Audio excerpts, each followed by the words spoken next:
नमस्कार। आज हम भारतीय संविधान के एक ऐसे हिस्से की बात करेंगे जो बहुत जरूरी है, पर अक्सर उस पर ज्यादा ध्यान नहीं जाता। ये हैं हमारे मौलिक कर्तव्य, यानी एक नागरिक होने के नाते हमारी क्या जिम्मेदारियां हैं। और ये सवाल सच में बहुत बड़ा है। हम सब अपने अधिकारों, अपने फंडामेंटल राइट्स को लेकर तो बहुत जागरूक हैं और होना भी चाहिए। लेकिन क्या हम उतनी ही गंभीरता से अपने कर्तव्यों के बारे में सोचते हैं? चलिए, आज इसी सवाल की तह तक जाते हैं। तो सबसे पहले ये समझना जरूरी है कि अधिकार और कर्तव्य आखिर एक दूसरे से जुड़े कैसे हैं। इन्हें आप एक ही सिक्के के दो पहलू समझ सकते हैं। एक के बिना दूसरा अधूरा है। ठीक है, तो इसे जरा आसान भाषा में समझते हैं। एक तरफ है अधिकार। ये वो चीजें हैं जो एक नागरिक के तौर पर हम राज्य से मांगते हैं, जैसे कि बराबरी का हक या बोलने की आज़ादी। और दूसरी तरफ है कर्तव्य, जो देश और हमारे साथी नागरिकों के प्रति हमारी जिम्मेदारियां हैं। असल में देखा जाए तो जब हम अपने कर्तव्यों को पूरा करते हैं, तभी तो हम दूसरों के अधिकारों की इज्जत कर पाते हैं। अब सवाल ये उठता है कि ये कर्तव्य हमारे संविधान में आए कहाँ से? क्या ये शुरू से ही इसका हिस्सा थे? अच्छा, इसका जवाब जानने के लिए हमें इतिहास में थोड़ा सा पीछे चलना होगा। यहाँ एक दिलचस्प बात है। 1950 में जब हमारा संविधान लागू हुआ, तब उसमें मौलिक कर्तव्यों का कोई जिक्र ही नहीं था। इन्हें बाद में 1976 में इमरजेंसी के दौरान स्वर्ण सिंह समिति की सिफारिशों पर 42वें संशोधन के जरिए संविधान में जोड़ा गया। उस वक्त 10 कर्तव्य शामिल हुए थे और फिर कई साल बाद 2002 में 86वें संशोधन से एक और यानी 11वां कर्तव्य जोड़ा गया, जो शिक्षा से जुड़ा है।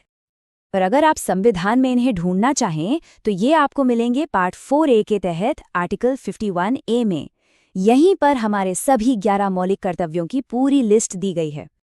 चलिए, अब इन कर्तव्यों को जरा और करीब से देखते हैं। समझने में आसानी हो इसलिए हमने इन्हें 3 हिस्सों में बांट दिया है। पहला है हमारे राष्ट्रीय कर्तव्य। ये वो जिम्मेदारियां हैं जो सीधे सीधे हमारे देश से जुड़ी हैं। इसमें क्या क्या आता है? संविधान का पालन करना, उसके आदर्शों, संस्थाओं, हमारे राष्ट्रीय ध्वज और राष्ट्रगान का सम्मान करना, स्वतंत्रता संग्राम को प्रेरित करने वाले महान आदर्शों को दिल में संजोए रखना, भारत की संप्रभुता, एकता और अखंडता की रक्षा करना, और जब भी जरूरत पड़े देश की सेवा के लिए हमेशा तैयार रहना। ये वो कर्तव्य हैं जो एक मजबूत राष्ट्र की नींव रखते हैं। अब देखिए, एक मजबूत राष्ट्र के साथ साथ एक अच्छा समाज भी तो जरूरी है। यहीं पर हमारे सामाजिक कर्तव्यों की भूमिका आती है। ये वो जिम्मेदारियां हैं जो हमें एक बेहतर समाज के तौर पर आपस में जोड़ती हैं। इसमें सबसे पहले है भारत के सभी लोगों में भाईचारे की भावना को बढ़ावा देना। दूसरा, हमारी जो मिली-जुली संस्कृति है उसकी शानदार परंपरा का सम्मान करना। और तीसरा, जो बहुत जरूरी है, सरकारी संपत्ति को सुरक्षित रखना और हिंसा से दूर रहना। ये सारी बातें एक सभ्य समाज के लिए बहुत जरूरी हैं। और आखिर में आते हैं हमारे व्यक्तिगत और पर्यावरणीय कर्तव्य। ये वो जिम्मेदारियां हैं जो हमें एक बेहतर इंसान बनाने और अपने आसपास के माहौल की रक्षा करने पर जोर देती हैं।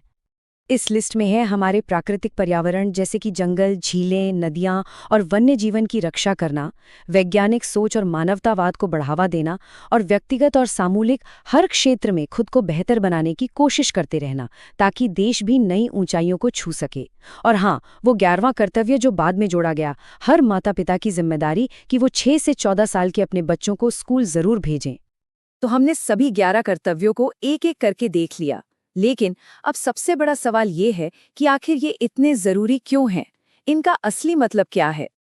तो देखें, यहाँ एक बहुत जरूरी बात है कि मौलिक कर्तव्य नॉन जस्टिशिएबल हैं। इसका मतलब ये है कि अगर कोई इन कर्तव्यों को नहीं मानता है तो उसे अदालत नहीं घसीटा जा सकता, ये कानूनी तौर पर लागू नहीं किए जा सकते। लेकिन ये हर नागरिक का एक नैतिक दायित्व है। ये एक तरह से हमारे लिए एक मॉरल कंपास की तरह हैं, जो हमें याद दिलाते हैं कि एक अच्छे नागरिक होने का सही मतलब क्या है। और यही बात हमें इस पूरी चर्चा के निचोड़ पर लाती है। नागरिकता का मतलब सिर्फ कुछ अधिकार पा लेना नहीं है, बल्कि ये एक बहुत गहरी जिम्मेदारी भी है। अधिकार हमें ताकत देते हैं, तो कर्तव्य हमें जिम्मेदार बनाते हैं। तो इस चर्चा के अंत में ये सवाल सिर्फ एक सवाल नहीं, बल्कि हम सब के लिए सोचने का एक मौका है। एक बेहतर और मजबूत भारत बनाने के इस सफर में हमारा अगला कदम, हमारा अगला कर्तव्य क्या होना चाहिए, ये सोचने वाली बात है।